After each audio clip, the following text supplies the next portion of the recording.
मालिक का वो भूल गया था, वो भूल गया है, उसको नहीं पता कि वो किस मकसद के लिए आया, वो दुनिया की लज्जतों में मशगूल हो गया।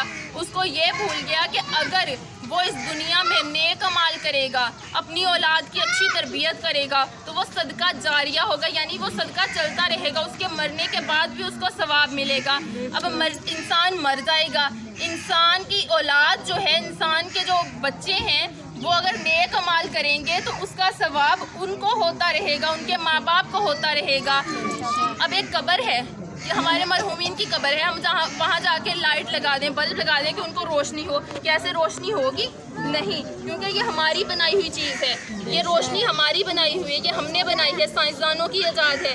ये रोशनी कब्र के अंदर तक नहीं पहुंचेगी, मिट्टी ऊपर आ गई तो यानी कब्र के अंदर बल्ब की रोशनी नहीं जाएगी, ट्यूबलाइट की रोशनी नहीं जाएगी। तुम दरख्त लगाओ कि उनको हवा मिलती रहे, क्या उनको हवा मिलेगी? नहीं मिलेगी। तो उनको क्या मिलेगा? किससे उनको रोशनी मिलेगी?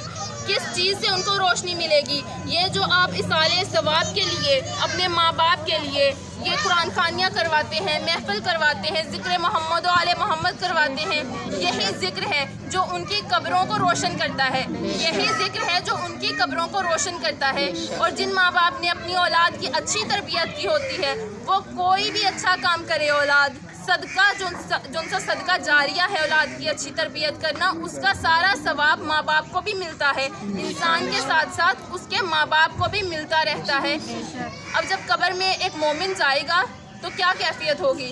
जब कब्र में मोमिन जाएगा तो कहेगा कि इतना अंधेरा, तो इधर से एक रोशनी बढ़ती हुई आएगी। वो क्या, कौन सी रोशनी होगी? कहेगा कि रोशनी किस चीज़ की रोशनी है ये? वो कहेंगे तुम्हारी नमाज का, बस इतनी सी रोशनी। कहा कि जितने ध्यान से पढ़ते थे उतनी ही रोशनी होगी। फिर कहा इधर से रोशनी आएगी। अब ये किस चीज़ की रोशनी है? कहा रोज़े, ये तुमने जो रोज़े रखे ये उनकी रोशनी है। बस इतने से रोज़े? मैंने तो बहुत रोज़े रखे। नीयत, अमाल का दारोमदार नियतों पर है, जैसी नीयत थी वैसा ही तुम्हें अजर दे दिया गया।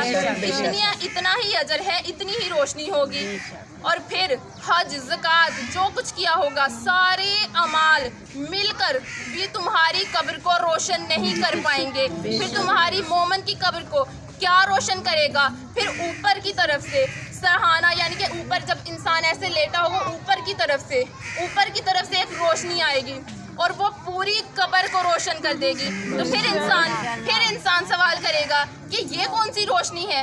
ये कौन सी रोशनी है कि मेरे पूरे अमाल भी मेरी कब्र को इतना रोशन न कर सके, लेकिन ये क्या है कि जिसकी वजह से मेरी पूरी कब्र रोशन हो गई? तो फिर आवाज़ आएगी, ये वलायत अली है, ये इश्क़ अली है। या अली, या अली, अल्लाहुम्मा सल्ली अला मुहम्मदिन वाले मोहम्मद। ये वलायत अली है, ये इश्क़ अली है, जिसने तुम्हारी कब्र को रोशन कर दिया। जिसने, जैसे कि मैंने पहले बताया, मोहब्बत के मीम से हमें मोहम्मद समझ में आता है, इश्क़ के आइन से हमें अली समझ में आता है। एक बार बुलंद आवाज़ से और हाथ बुलंद करके मेरे साथ नारे लगवाने हैं। नारे तकबीर, अल्लाहु अकबर, नारे तकबीर, अल्लाहु अकबर, नारे तकबीर, अल्लाहु अकबर, नारे रिसालत, या रसूल अल्लाह, नारे रिसालत, या रसूल अल्लाह, नारे रिसालत, या रसूल अल्लाह, दोनों हाथ बुलंद करके अली हक नारे हैदरी, या अली, हैदरी, या अली, हैदरी, या अली, हुसैनियत जिंदाबाद, हुसैनियत जिंदाबाद, यजीदियत मुर्दाबाद, यजीदियत मुर्दाबाद। बर मोहम्मद वाले मोहम्मद बुलंदर सलावत। अल्लाहुम्मा सल्ली अला मुहम्मद वाले मोहम्मद। अब ये भी पता चल गया कि किनके अमाल कबूल होंगे, मुत्तकियों के अमाल कबूल होंगे। कुरान किनको हदायत करेगा? मुत्तकियों को करेगा। तकवा कैसे आएगा? सादिकीन के साथ रहकर आएगा, सच्चों का जिक्र करके आएगा, सादिकीन का जिक्र करके आएगा, मोहम्मद वाले मोहम्मद का जिक्र करके आएगा, मोहम्मद वाले मोहम्मद का इश्क दिल में रख कर आएगा, मुवद्दत अहले बैत दिल में होगी, उनका जिक्र होगा, फिर तकवा आएगा। उनकी मुवद्दत दिल में होगी तो तकवा आएगा। जाएगा। फिर अल्लाह ने सादिकीन हमें दिखा भी दिए कि ये हैं सच्चे, ये हैं सादिकीन, ये हैं नबी की अहले बैत, नबी के घर वाले, नबी के घर वाले, ये हैं नबी के घर वाले। अब जब नबी के घर वाले दिखा दिए तो उसमें फ़र्क में पता चल जाना चाहिए ऑटोमेटिक कि ये घर वाले हैं, ये बाहर वाले हैं। जो सादिकीन में नहीं है वो बाहर वाले हैं, ये सादिकीन हैं। मोहम्मद का जिक्र करोगे तो साथ इनका जिक्र करना पड़ेगा, अगर ना भी करोगे तो कोई फ़र्क नहीं पड़ता, क्योंकि एक का जिक्र कर लोगे तो 14 का जिक्र बन जाएगा। किसी एक का जिक्र भी कर लोगे तो 14 का जिक्र बन जाएगा, क्योंकि ये 14 हस्तियाँ एक दूसरे से जुदा नहीं हैं, ये एक है। ये खुदा नहीं है मगर खुदा से जुदा नहीं है, इन 14 का नूर एक है। मोहम्मद का जिक्र करोगे अली का जिक्र खुद ब खुद बन जाएगा, अली का जिक्र करोगे मोहम्मद का जिक्र बन जाएगा। अली मोहम्मद से लेकर इमाम ज़माना तक जिस भी इमाम का, जिस भी मासूम का जिक्र कर लो वो खुद ब खुद 14 का जिक्र बन जाएगा। और मोहम्मद वाले मोहम्मद बुलंदर सल्लल्लाहु अल्लाहुम्मा सल्ली अला मुहम्मदिन व आले मुहम्मद। अब देखते हैं कि जो तकवा जिन्होंने इख्तियार किया, किन के लिए अल्लाह ने जन्नत बनाई, किन के लिए अल्लाह ने जहन्नम बनाई, और किन कैसी जन्नत है और कैसी जहन्नम है ये भी देख लेते हैं। क्योंकि हमें पता होना चाहिए कि जो हम पर अगर हम नेक अमाल करेंगे तो हमें अनाम क्या दिया जाएगा, हमें अनाम में क्या मिलेगा, और अगर हम बुरे काम करेंगे, बुराइयां करेंगे तो हमें तब अनाम क्या मिलेगा, हमें अजाब क्या मिलेगा। अल्लाहुम्मा सल्ली अला मुहम्मदिन व आले मुहम्मद। अल्लाहुम्मा सल्ली अला मुहम्मदिन व आले मुहम्मद। अल्लाहुम्मा सल्ली अला मुहम्मदिन व आले मुहम्मद। वक्त को मद्देनज़र रखते हुए अब डायरेक्ट जन्नत और जहन्नम पे आ जाते हैं कि जहन्नम क्या है और जन्नत क्या है। दोज़ख, पहले दोज़ख का तज़किरा कर देते हैं कि दोज़ख जिसमें वो लोग जाएंगे जो मुत्तकी नहीं होंगे, क्योंकि अल्लाह ने कुरान में कहा कि उज़लिफ़तुल जन्नतुल लिल मुत्तकीन, कि मैंने जन्नत बनाई मुत्तकियों के लिए, उइद्दत लिल मुत्तकीन, मैंने जन्नत सजाई मुत्तकियों के लिए। अब जन्नत है मुत्तकियों के लिए, जन्नत को सजाया मुत्तकियों के लिए। अब जो दोज़ख है वो उनके लिए सजाई है कि जिन्होंने आले मोहम्मद को सताया है, जिन्होंने मोहम्मद और आले मोहम्मद को रुलाया है, जिन्होंने इन पर जुल्म व सितम किए हैं। जहन्नम उनके लिए है, वो अबदी ज़िंदगी गुजारेंगे वहाँ, वो जहन्नुम में ताहश्र हमेशा हमेशा के लिए अबदी ज़िंदगी गुजारेंगे जहन्नुम में। अल्लाह ने जहन्नुम की आग को 1 साल भड़काया और वो सुर्ख हो गई, फिर 1 साल भड़काया तो वो सफ़ेद हो गई, फिर 1 साल भड़काया तो वो स्याह हो गई। ये जो ज़मीन पर आग है ये बहुत ठंडी करके अल्लाह ने भेजी है। ये 70 दरियाओं, नूर के 70 दरियाओं में धोकर फिर इसको भेजा है, इसको ठंडी करके भेजा है। जहन्नम की आग बहुत भड़कती हुई आग है, जब उसमें इंसान जाएगा तो उसमें अजाब नाजिल होता रहेगा। अगर उसकी चमड़ी उतर जाएगी, उसकी जिल्द सारी जल जाएगी, उसको फ़ौरन नई जिल्द दे दी जाएगी, स्किन दे दी जाएगी, उसको नई चमड़ी दी जाएगी और फिर वो वही सड़ता रहेगा। उसको पीने के लिए खोलती हुई पस जो होती है वो दी जाएगी, खारदार झाड़ियाँ, कांटेदार झाड़ियाँ वो दी जाएंगी उसको खाने के लिए, उसकी ज़बान घुटनों तक लटक जाएगी। ये होगा दोज़ख का अज़ाब। जो मुत्तकी नहीं होंगे, जिनके दिल में मुवद्दत आले मोहम्मद नहीं होगी, जिनके दिल में मुवद्दत आले मोहम्मद होगी, जो मुत्तकी होंगे उनको क्या अजर दिया जाएगा। अल्लाह उनको जन्नत में भेजेगा, जहाँ एक नेक औरत की 70,000 हूरें कनीज़ें होंगी। 70,000 कनीज़ें जो हैं वो हूरें होंगी, हूरों उन 70,000 कनीज़ों की वो सरदार होगी, एक नेक औरत। अब अल्लाह ने उनको 70,000 महल भी दिए, उन महल के नीचे से नहरें गुजारी, दूध की, शहद की, तमीम की और शराब अधूरा की। ये 4 नहरें हर महल के नीचे से गुजरती हैं। ये इंसान के लिए अनामात हैं। फिर अल्लाह 6 सिफ़तें ऐसी देगा जो नबियों में हैं। वो कौन सी सिफ़तें हैं? कद देगा आदम अलैहिस्सलाम जितना, 60 हाथ लंबा, اور جو عمر ہے وہ دے گا عیسیٰ علیہ السلام جتنی 33 سال جوانی دے گا. جنت میں جو بھی جائے گا وہ ہمیشہ جوان رہے گا, 33 سال کا رہے گا. اس کے بعد زبان جو ہے وہ داؤد علیہ السلام کی ہوگی, حسن یوسف علیہ السلام کا ہوگا,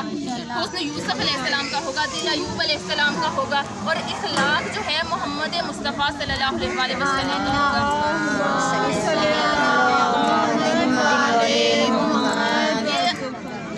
یہ انعامات دیے جائیں گے ان کو جو متقی ہوں گے.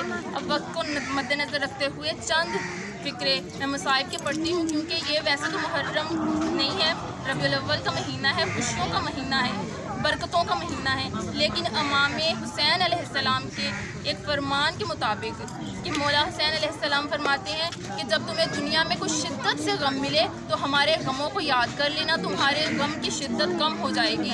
یعنی مولا امام معصوم علیہ السلام فرماتے ہیں کوئی بھی مصیبت جو ہمارے مومنین پر آئی ہے وہ ہم سے گزر کر آئی ہے. کوئی بھی مصیبت ایسی نہیں ہے کہ جو ہم پر آ گئی اور ان پر نہیں آئی, ان سے گزر کر ہم تک پہنچی ہے. ہم تک جب پہنچی ہے تو وہ بہت کم ہے. یہ جو جنت میں نے آگے بتائی ہے, یہ جنت یوں ہی نہیں مل جاتی ہمیں, یہ جنت یوں ہی نہیں ملنی. یہ جنت کو خریدا ہے خدا سے محمد و آل محمد نے. اللہ نے یوں ہی ان کو جنت نہیں دی, انہوں نے خریدی ہے, محمد و آل محمد نے خریدی ہے, ہمیں بہت سستی جنت دے دی ہے.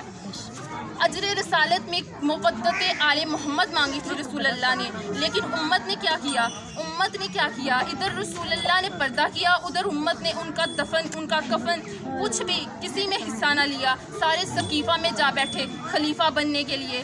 سب نے اپنے رنگ بدلنا شروع کر دیے. امام علی علیہ السلام فرماتے ہیں کہ بی بی فاطمہ الزہرا سلام اللہ علیہ کے پاس جب گھر میں آئے تو بی بی نے سوال کیا کہ یا علی, میں نے سنا ہے کہ لوگ آپ کو سلام نہیں کرتے. مولا نے کہا کہ بی بی دکھ اس بات کا نہیں ہے کہ لوگ سلام نہیں کرتے, دکھ تو اس بات کا ہے کہ میرے سلام کا جواب تک نہیں دیتے. مومنات اس امام کے سلام کا جواب نہیں دیتے جس پر سلام بھیجنا واجب ہے, جس پر ہمیں سلام بھیجنا چاہیے, اس سلام کا جواب نہیں دیتے. پھر ظلم یہی ختم نہیں ہوا, ظلم بی بی زہرا کے در پر آیا, آگ لے کر آیا. ظلم بی بی زہرا کے در پر آیا, آگ لے کر آیا. ظلم یہاں بھی ختم نہ ہوا, در کو جلایا. ظلم یہاں بھی ختم نہ ہوا, در کو بی بی پر گرایا. اور یہاں بھی ختم نہ ہوا, سارے کا سارا قافلہ اس جلتے ہوئے دروازے سے گزر گیا جس کے نیچے سید کونین کی شہزادی بی بی فاطمہ الزہرا ہے. اس دروازے سے گزر گیا سارا قافلہ. جب اس دروازے سے گزرا تو بی بی کی گود میں جو جناب محسن علیہ السلام تھے ان کی شہادت ہو گئی. بی بی کی گود میں جناب محسن علیہ السلام تھے, ان کی شہادت ہو گئی. محسن کی شہادت پر بھی امت نے اپنا رنگ نہ بدلا, امت نے اور رنگ دکھائے, امت نے اور ظلم و ستم ڈھائے. یہ ظلم مولا علی علیہ السلام تک پہنچا. مولا علی علیہ السلام کو کوفے کی مسجد میں ضرب لگا کر, حسد کی زہر میں ڈبوئی ہوئی ضرب لگا کر شہید کر دیا. یہ ظلم ابھی بھی ختم نہ ہوا, یہ ظلم پھر زہرا کے در پر دستک دینے آ گیا اور مولا حسن علیہ السلام کو زہر دے دیا. ایک بدکار کے کہنے پر, ابو سفیان کے کہنے پر مولا حسن علیہ السلام کو زہر دیا گیا. مولا حسن علیہ السلام کو زہر دیا, یہ کافی نہ تھا. پھر مولا کا جنازہ جب رسول اللہ کے روضے پر پہنچا تو ان پر تیر برسائے گئے کہ جن کو رسول اللہ اپنے کاندھوں پر سوار کرتے تھے, ان پر تیر برسائے گئے. ان پر جو بار بار بتاتے رہے یہ ہے میرے بیٹے, یہ ہے میرے حسن و حسین, یہ ہیں صادقین, یہ ہے میری اہل بیت, ان سے مودت رکھنا. مودت کا کہنا ہی کیوں پڑا, اجر رسالت میں مودت مانگنی کیوں پڑی؟ اس لیے کہ ان کو پتا تھا کہ میری امت نے رنگ بدلنے ہیں, میری امت نے ظلم و ستم کرنے ہیں ان پر, میری امت نے ظلم و ستم آل محمد پر کرنے ہیں. پھر امام حسن علیہ السلام پر بھی ظلم نے خاموشی نہ ٹھہری. پھر امام حسین علیہ السلام پر یہ ظلم چلتا ہوا کربلا تک جا پہنچا. امام حسین علیہ السلام پر کوئی ایسا ظلم نہ تھا جو نہ کیا گیا ہو. امام حسین علیہ السلام کی شہادت پر بھی ظلم نہ رکا. پھر یہ ظلم کوفہ کے بازاروں میں, گلیوں میں بیویوں کو پھیلایا گیا, زہرا کی گلیوں کو شام کی گلیوں میں پھیلایا گیا, دربار میں لجایا گیا, ان کے پردے پامال کر دیے گئے. یہ ظلم یہاں بھی نہ رکا. پھر یہ ظلم امام سجاد علیہ السلام تک پہنچا, ان کو زہر دے دیا گیا. 40 سال تک مولا کو خون کی आंसू रुलाया गया।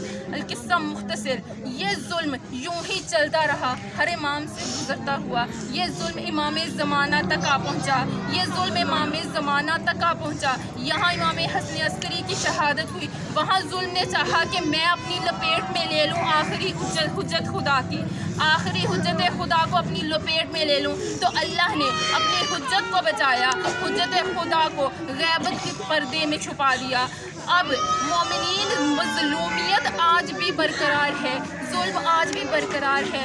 इमाम सज्जाद अलैहिस्सलाम जिन्होंने 40 साल खून के आंसू रोए, उनके पास फूफियाँ थीं, माएँ थीं, बहनें थीं, सब मौजूद थे, लेकिन इमाम ज़माना की गुर्बत, इमाम ज़माना की मज़लूमियत, उनके पास कोई नहीं है आज। उनको पुरसा देना है, उनको पुरसा देना है, उनको पुरसा देने वाला कोई नहीं है। मौला तन्हाई में है, उनका सवाए खुदा के और कोई पुरसा सुनने वाला नहीं है और कोई दर्द सुनने वाला नहीं है। इमाम ज़माना को कोई खुशी हो, कोई गम हो, सबसे पहले पुरसा इमाम ज़माना को दिया करो, क्योंकि वो अकेले हैं, तन्हा है, सवाए खुदा के साथ के कोई उनका गम सुनने वाला नहीं है। मौला तन्हाई में रोते हैं और बरसों से रो रहे हैं, 40 साल से नहीं।